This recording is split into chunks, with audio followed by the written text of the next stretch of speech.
Hello सभी को, मैं हूँ सनिका। ये है मेरा चैनल। आज मैं बात करने वाली हूँ सिंड्रेला के ऊपर। हाँ, सिंड्रेला। अब सोच रहे होगे कि सिंड्रेला इसके ऊपर क्या ही बनाओगी यार, इसका तो स्टोरी हम बचपन से सुनते आ रहे, इसके ऊपर क्या ही बनाओगी। रुको रुको, बताती हूँ। इसको सिंड्रेला जो कैरेक्टर है, हमको हर समय यही बताया गया है कि वो एक क्यूट प्यारी इनोसेंट सी लड़की है, बट मेरे हिसाब से नहीं, वो एक मास्टरमाइंड है। अब पहला रीज़न तो ये है कि सिंड्रेला क्यों नहीं भागी उस घर से। सिंड्रेला के पापा के डेथ के बाद उसकी जो सौतेली माँ थी वो बड़ी जानती थी। उसने सिंड्रेला को एक मिनट के लिए भी चैन नहीं दिया था। वो हर समय उसको मारती रहती थी, उसके ऊपर टॉर्चर करती रहती थी और उसको घर का सारा काम कराती थी। पर ऐसे बहुत सारे मौके सिंड्रेला के पास आए थे जहाँ पे सिंड्रेला घर से भाग सकती थी, पर वो नहीं भागी। अब देखो, ये तो एक रीज़न हो सकता है कि सिंड्रेला को पता था अगर वो घर से निकल जाएगी तो उसके पास कुछ नहीं है जो वो बाहर जाकर कर सकती है, या फिर वो किसी को नहीं पहचानता जिससे वो मदद ले सकता है। अब तो वो एक रीज़न मेरे को पता है कि हो सकता है, तो मैंने उसको उतना मेजर नहीं समझा। पर सबसे इम्पोर्टेंट जो पॉइंट है वो है कि सिंड्रेला जब वो फेरी आके सिंड्रेला को एक ड्रेस दी, उसको बोला कि ये आउटफिट तुम पहन के पैलेस जाओ, पार्टी इंजॉय करो, पर 12 बजे के पहले तुमको आ जाना है, क्योंकि 12 बजे के बाद उसकी जो ड्रेस थी वो हो जानी थी वैनिश।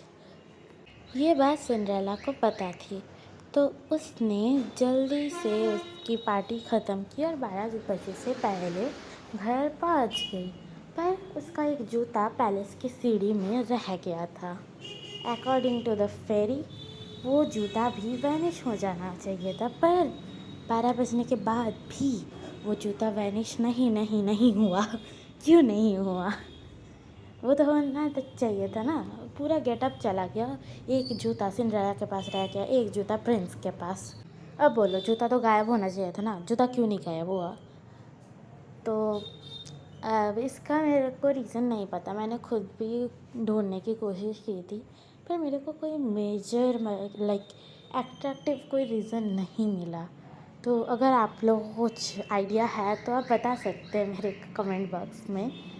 तो हमको एंडिंग क्या पता है सिंड्रेला की कि उसकी शादी हो गई, सिंड्रेला ने उसके सौतेली माँ बहन को माफ़ कर दिया, वो लोग उसके ही महल में एज अ सर्वेंट रहने लगे। पर ये वर्जन है नॉर्मल फेरी टेल्स का।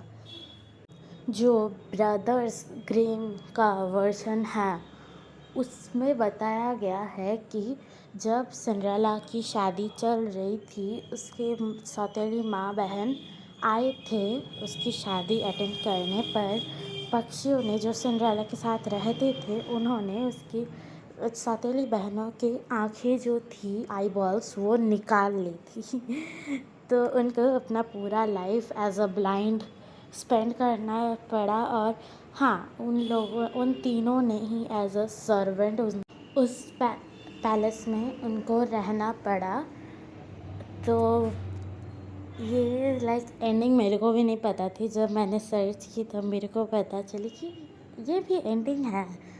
तो मेरे को तो सबसे ज़्यादा ब्रदर्स ग्रिम वर्जन का एंडिंग ही अच्छा लगा, क्योंकि उनको चाहिए थी भाई, ये होना चाहिए था उनके साथ। आज की वीडियो इधर ही ख़त्म करती हूँ। कैसा लगा वीडियो कमेंट्स में बताना। अगर आपके भी कुछ थॉट्स है आप बता सकते हो। लाइक शेयर एंड सब्सक्राइब करना। पहली वीडियो थी चैनल में, कैसा बना है बताना। हाँ, बाय।